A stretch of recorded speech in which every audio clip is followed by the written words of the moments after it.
continue le boulot à l'atelier de la vigne. Alors j'ai été récupérer des mobs qui ont été décapés chimiquement. Alors là-bas, la mob bleue qu'on avait portée, je crois que vous l'avez vu là, dans la semaine dernière. Et puis ça c'est la série noire. La série noire qu'on a commencé ensemble. Vous voyez, ça avait été effectivement brasé sur le fond du réservoir. C'est pas si moche que ça. Donc on va sabler, voir ce qui reste et puis on fera un joli étamage à ce niveau-là. Donc là à présent, eh bien, je vais emmener à mon autre atelier pour faire un sablage puis microbillage, donc une belle accroche peinture. Donc à compléter bien sûr, puisqu'on n'avait pas tout fait sabler décapé je veux dire sur cette machine. Donc on va compléter avec les roues, les pièces neuves que j'ai achetées, etc., etc. Voilà. Donc ça, c'est également fait. On continue le boulot à l'atelier. Alors là, ce sont des pièces d'un 2002 ou d'un 3003, je ne sais plus. Qui ont été décapées, bien sûr. Puis sablées, microbillées. Vous voyez, pour donner une belle accroche à la peinture. À présent, bien sûr, avec le sable et tout ça, c'est plein de poussière. Donc il faut, avant peinture, épousseter tout ça. Donc on va passer un coup d'air comprimé bien sûr pour bien nettoyer tous les recoins, pour pas que ensuite la peinture revienne, la poussière revienne sur la peinture. Même si lors du traitement de peinture, il y a un nettoyage qui est fait avec un produit spécial pour bien dégraisser le tout et nettoyer le tout, autant peaufiner ça en amont. Et puis donc toutes ces pièces, une fois que ça sera dépoussiéré, elles vont être mises dans un carton. Alors c'est ce qu'on fait à l'atelier de la vigne toujours. Donc pour les décapages, sablages, on met dans des caisses en plastique. Et ensuite à la fin, pour la peinture, on y met dans des cartons. Tout simplement, c'est une question d'électricité statique. Avec le plastique dans une caisse, eh bien en plastique, la peinture peut revenir coller sur les éléments métalliques, tandis que dans le carton, c'est pas conducteur. Et donc une fois qu'on les a dépoussiérés, on peut les poser dans le carton, ça ne posera pas de problème particulier. Voilà, c'est un petit truc comme ça qu'on fait nous pour peaufiner, comme je vous ai dit, les choses. Donc passage de cette caisse au jet pour pouvoir bien sûr la ranger et la porter ensuite à la peinture. Donc demain matin, eh bien dernière journée de la semaine, je porte tout ça à la peinture pour qu'il me fasse un beau noir brillant sur ce cadre de Solex 3003 ou 2002. Voilà. Ensuite, il y aura des choses à peaufiner. Vous voyez là un ensemble de chrome que j'ai ultrasonné et qui vont partir donc maintenant en traitement chromage. Donc on va faire bien sûr l'état des lieux de ce qu'il y a à chromer, parce qu'il y a des pédaliers, des cuvettes de direction, des écrous de direction, mais également des guidons. Donc faire le point pour tout ce qu'il y a. Alors, une grosse partie est ici, vous voyez déjà. Hop. Et bien noter bien sûr ce qui va être fait et ce qu'il faut faire en fonction des différents traitements. Alors, certaines pièces vont être polies, comme celle-ci. Pardon, je vous bouscule. D'autres vont être polis, chromés polis, c'est-à-dire que le chrome va être entièrement refait, et ça va être repoli sur dessus. Et puis certains chromes qui sont sauvables seront juste polis. Ça limite aussi quelquefois les coûts sur les restaurations. C'est pour ça que je dis toujours, le coût d'une restauration dépend de l'état de la base. Bien entendu, si vous avez une base pourrie, c'est bien plus cher que si vous avez une base où il y a des pièces qui peuvent être récupérées, notamment les chromes. Alors voilà qui est fait. Alors bien sûr, en même temps, on s'occupe des pièces qu'il faut arranger ou protéger. Par exemple là, vous voyez que il manque un élément sur les ressorts de selle, donc on va bien sûr le réparer. S'il y a des gros coups, j'allais dire en carrosserie, on les répare aussi à ce moment-là, avant la peinture bien sûr, parce que ça se voit bien. Et puis là par exemple, on va faire en sorte je passe pas trop devant parce que ça floute. On va faire en sorte de protéger le filetage pour pas mettre de la peinture dessus, pour bien sûr pouvoir l'utiliser par la suite. Voilà, donc nettoyage, arrangement des pièces si c'est nécessaire, décabossage si c'est nécessaire, mais vraiment du gros décabossage. On rentre pas dans les détails parce que c'est pas de la carrosserie là. et bien sûr protection des différentes pièces si nécessaire. Et une fois que tout est bien nettoyé, protégé, détordu, enfin tout ce que vous voulez, on étiquette bien sûr le type de peinture qu'on veut, alors que ça soit du noir, du gris, du rouge ou autre chose, donc à la référence RAL. Si on veut que ça soit traité avec après ou sans après, et si on veut que ça soit brillant, satiné ou mat, voilà. Et chaque pièce correspond bien sûr à sa peinture. Une fois que tout ça est fait, hop, on met tout dans la chariote. Passons maintenant au chrome. Alors les chromes, bon bah, le minimum bien sûr, c'est de les nettoyer avant de les amener au chromage. Donc ça doit être propre, comme vous pouvez le voir, nettoyé, dégraissé. Hein. Un chromeur, c'est pas un mécano, c'est pas un sapajou, il travaille dans le propre. Si vous voulez pas que ça coûte plus cher, il faut mieux que les envoyer complètement nettoyés, parce que sinon il faudra que je le fasse. C'est donc sur coup. De la même façon, on les apporte le plus propre possible parce que les bains de chrome sont très chers. Donc, moins c'est pollué, mieux c'est. Et donc là, on va faire le recensement des différentes pièces qu'on va installer dans le carton pour les emmener également chez mon chromeur. Allez, c'est parti. Alors ça y est, j'ai fini le chrome, donc tout est prêt à partir au chromeur. Alors je vais répondre à certaines questions sur le chrome, parce que si vous avez besoin de chromage, nickelage, eh bien il n'y a pas de souci, hein, vous demandez un devis à l'atelier de la vigne. Alors le chrome, alors bien évidemment je le fais pas dans ma cour, parce que chromer quelque chose, bah, ça exige bien sûr des applications, des moyens, des équipements, des épurations qu'on n'a pas bien sûr sur un atelier classique. Ça c'est le premier point. Deuxième point, le chrome est cher. Pourquoi? Parce qu'il y a beaucoup de temps passé en général en polissage. Donc c'est le polissage où vous enlevez toutes les imperfections de la pièce qui coûte. Troisième chose, ça coûte aussi parce que justement il y a beaucoup d'équipements à mettre en place, des stations d'épuration, etc. Et donc, il y a forcément des frais, des amortissements qui sont beaucoup plus chers en France qu'ailleurs. Et ça, il faut bien le comprendre, c'est-à-dire que je ne serai jamais compétitif par rapport à un chrome qui vient du Yangtze Kiang, où le gars balance ses mains directement dans la rivière, sans traitement, sans rien du tout, et sans coût, et quasiment avec un coût horaire nul ou presque. Donc ça, c'est le premier point. Alors pourquoi passer par l'atelier de la vigne? Alors pour plusieurs choses. La première chose, c'est que je présélectionne en fait les pièces que le gars va chromer, que le chromeur va faire. Ça c'est le premier point, c'est-à-dire que le chromeur veut pas travailler avec des particuliers, lui il travaille avec des entreprises, donc il fait des gros volumes. Et du coup, il est d'accord pour travailler avec l'atelier de la vigne parce que d'abord, je lui apporte du volume, donc c'est bon pour lui.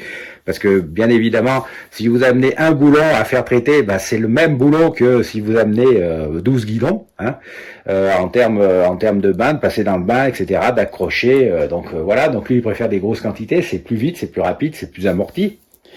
Ça c'est la première chose. Deuxième chose, il y a des pièces qu'il ne prend pas parce que c'est trop petit, économiquement pas rentable, etc. Donc je fais un pré-tri si vous voulez avant. Et puis donc la quantité plus le pré-tri fait qu'il travaille avec l'atelier de la vigne. Voilà, ça c'est la base de notre coopération. Alors quand je vous demande en fait une photo pour vous donner le prix que ça pourrait coûter, une photo de vos pièces et le poids, c'est pour deux raisons. La première photo, ça me permet d'apprécier entre guillemets l'état du chrome et ce que c'est comme pièce, parce que comme je vous l'ai dit, certaines pièces ne peuvent pas être chromées ou en tout cas pas chez mon chromeur. Pour des raisons que je vous ai expliquées, trop petit, trop gros, économiquement pas rentable, etc. Alors trop gros, oui, il faut savoir aussi par exemple que on a des bains qui nous permettent de passer un guidon ou deux de moto, mais on peut pas mettre un pare-choc de Cadillac. Donc là aussi, plus le bain est gros, plus c'est cher, parce que plus l'équipement est coûteux. Ça c'est le premier point. Donc la taille de la pièce. L'état de la pièce, si elle est vraiment très pourrie, ça vaut peut-être pas le coup de la chromer, parce que quand vous allez chromer, d'abord on va enlever toute la rouille, et si elle est très rouillée, on peut tout simplement à la suite de ce bain retrouver une pièce en dentelle. Donc ça c'est une première appréciation. La deuxième appréciation sur l'état de la pièce, c'est plus c'est rouillé ou plus c'est marqué, et bien plus le temps de polissage sera long, donc plus ça sera cher, bien évidemment. Et puis le poids, alors le poids, c'est un peu un pis-aller en fait. Normalement, bien sûr, le chrome, ça se calcule au centimètre carré. Combien de centimètres carrés on va polir et rechromer par-dessus. Mais bon, c'est quand même difficile de demander à un client de calculer la superficie d'un guidon, d'un pare-choc ou de Solex, d'une élytre de mobilette. Bon, ben ça, c'est bien évidemment, c'est pas facile. Donc en fait, moi, j'ai fait un ratio au poids. Voilà. Tout le monde peut peser une pièce. Ça, c'est facile. Mesurer la superficie d'une pièce, c'est pas évident quand même. Bon, voilà. Donc c'est pour ça que on vous propose le chromage à l'atelier de la vigne, pour toutes ces raisons. Donc si vous avez besoin de chromage ou de nickelage, vous n'hésitez pas, vous envoyez une photo de vos pièces, leur poids, et puis je vous donnerai le devis, une tranche, bien sûr, de devis, parce que on sait jamais ce qui peut arriver sur l'état de plus ou moins de polissage. Donc voilà. Voilà sur ce petit point sur le chrome pour être bien précis. Bon, à présent que tout ça est terminé, ce que je vous propose, c'est de peindre vite fait le cylindre donc du moteur de 3008 qu'on doit remonter. Et puis on va faire un peu d'unboxing pour ranger les pièces qui sont arrivées. Et on va s'atteler au montage d'une série de Solex, donc parce que ça faisait longtemps qu'ils étaient en stand-by ici, parce qu'il y avait des pièces qui manquaient. Vous savez, les appros en ce moment c'est pas évident, donc il y avait des pièces qui montaient, il y avait des fournisseurs qui étaient fermés, bref c'était un peu l'horreur. Donc là j'ai réussi à regrouper, je pense, à peu près toutes les pièces pour le montage de ces cadres. Donc je vais en profiter pour faire une série de montage de cadres. Et puis après, on fera une série de moteurs aussi pour aller avec ces cadres. Et ça fera donc l'objet des prochaines journées à l'atelier. Alors ne vous inquiétez pas, ça ne sera pas uniquement du montage de Solex, parce qu'à côté de ça, vous voyez, il va y avoir à peaufiner certains détails. Il va falloir, par exemple là sur le 5000, changer les pneus du 5000, parce que j'ai eu le client et effectivement, il est d'accord avec moi, les pneus sont un peu usés, donc on va changer ça. Il y aura des petits moteurs à remonter de ci, de là, des remises en route, donc ça va pas être, je pense, totalement boring, comme on dirait à Los Angeles, c'est-à-dire on va pas s'ennuyer. À partir de là, je vais finir ce petit cylindre, je vais le passer au four, parce que vous savez, la peinture haute température qu'on vend à l'atelier de la vigne, c'est très bien, ça marche bien sur les pièces, comme le vernis. Par contre, ce que je vous conseille, c'est de les passer au four ménager quand votre femme n'est pas là, à 200 degrés, pendant une dizaine de minutes, pour sécher à cœur la peinture. Comme ça, elle résiste beaucoup mieux, à la fois au choc, et puis surtout aux hydrocarbures.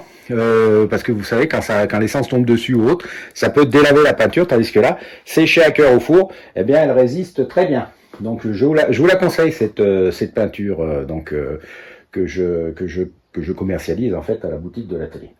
Voilà, alors vous voyez qu'il y a pas mal de choses encore qui restent à faire à l'atelier. J'espère que dans les prochaines semaines, il va y en avoir un petit peu moins ici. Donc sans doute, déjà le 1700, comme il est terminé, à part son capuchon de bougie là, il va sans doute partir pour être livré. Donc il y aura un engin de moins. Le bleu, il appartient au conservatoire de l'atelier de la vigne. Donc lui, simplement, comme je lui ai monté une culasse haute compression, je veux faire une vidéo pour vous montrer ce que ça peut donner en termes de roulage. Donc c'est pour ça qu'il est là. La M16, qui appartient aussi au conservatoire de l'atelier. Écoutez, moi je pense que ça va être un peu ma mob de saison. Il faut toujours une mob ou deux là pour faire les petites balades, les accompagnements comme ça. Et je pense que comme elle marche super bien, qu'on est très bien dessus, je pense que ça va être la mob de la saison. Comme ça, elle va faire quelques kilomètres cette année pour se dégourdir les pattes. Après, là, qu'est-ce qu'on a? On a des petits 5000, une palette de 5000, c'est assez rare quand même de voir tous ces 5000 à l'atelier. 3 oranges, un jaune. Alors, le jaune, il est terminé, il faut simplement faire un essai routier. Donc, on va le faire un de ces dimanches, pas ce dimanche-là parce que il fait pas beau, donc ce sera une autre fois. Donc, une fois, bien sûr, qu'il est validé au niveau routier, il s'en va. Les deux autres que vous avez là, c'est ceux qu'on a remontés ensemble. Donc à part changer les pneus de celui-ci là, qui sont vraiment moches, ils sont prêts. Donc dès que les pneus sont sont livrés montés, eh bien ils partent. Et puis l'orange, eh ben l'orange, j'ai fait une petite balade. Il y a un truc qui me plaît pas bien, donc j'ai re-regardé un petit peu. Moi, je pense qu'il y a un petit problème d'alimentation. Je trouve que le moteur prend pas tout ce qu'il devrait prendre, donc ou une cochonnerie qui bloque quelque part, parce que j'ai vu que le réservoir avait pas mal de merde. Là, c'est le problème hein, des réservoirs. Nettoyez bien vos réservoirs de temps en temps, parce que vraiment l'essence, c'est chargé de particules et ces particules, au bout d'un moment, eh bien, elle bouche le circuit d'alimentation. Donc, je vais purger le réservoir, le nettoyer à la soude, hein, ce que vous faites très très facilement. Vous démontez votre réservoir, vous le remplissez avec de la lessive Saint-Marc, la soude, hein, que on peut trouver un peu n'importe où, avec de l'eau chaude. Vous le laissez un petit moment et ça décape vraiment bien les réservoirs. Après, vous séchez bien sûr, parce que l'eau n'est pas compressible, je vous rappelle. Et puis bon, alors je pense qu'en faisant ça, donc bon nettoyage du circuit d'alimentation, ça devrait marcher. Et bien sûr, dès que c'est marché, pouf, ça repart. Alors vous voyez que on essaie de prendre du temps hein, pour les machines de nos clients. Alors c'est long, oui, je m'en excuse auprès de mes clients. C'est long les restaurations, mais ce que j'aime bien, c'est donner une machine qui tombe bien à l'optimum. Un peu comme si c'était la mienne, hein, pour tout vous dire, c'est ce qui fait que j'en fais pas beaucoup, malheureusement, comme je vous disais tout à l'heure. Je fais pas beaucoup de restauration par mois, je pourrais en sortir peut-être pas 10, mais je pourrais faire beaucoup plus vite en bâclant un petit peu. Or moi la restauration, j'aime bien les faire comme il faut. Alors le mieux possible, parce que des fois il y a des solutions, on fait comme on peut. Mais en tout cas, je l'ai fait comme si la machine était pour ma collection. Donc quand ça merdouille, eh bien je prends du temps pour voir pourquoi ça va pas. Vous l'avez vu sur les deux oranges, il fallait juste refaire les moteurs et en fait on a passé beaucoup de temps à peaufiner un peu certaines choses parce que c'était mal fait, parce que c'était mal entretenu, parce que c'était mal remonté et tout ça, ça fait perdre du temps bien sûr, je le sais. Donc tout ce qu'on passe sur un Solex, c'est pas forcément non plus tout facturé d'ailleurs. Ça prend du temps et donc ça me retarde les autres, mais faut quand même que le truc fonctionne à la fin et ça, pour moi c'est important. Voilà.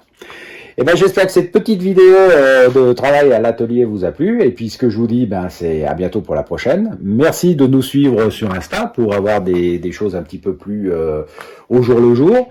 Merci de passer à la boutique aussi, parce que comme je vous l'ai dit tout à l'heure, la boutique, ça nous fait vivre. Et puis merci d'être si nombreux à nous regarder, parce que ça fait super plaisir. Et puis, comme je dis, plus on est d'abonnés, abonnez-vous, commentez. Plus on est d'abonnés, mieux la chaîne est visible et plus on a des possibilités de faire des choses qu'on ne pourrait pas faire si on était une petite chaîne avec peu d'abonnés. Voilà, merci à vous et puis à bientôt pour une prochaine vidéo. Alors je vous ai donné un petit peu, bien sûr, le programme des semaines à venir. Mais entre-temps, il y aura aussi des comptes rendus de balades, des interviews de gens avec des cyclos, etc. Donc n'hésitez pas à venir sur la chaîne de l'atelier. À bientôt!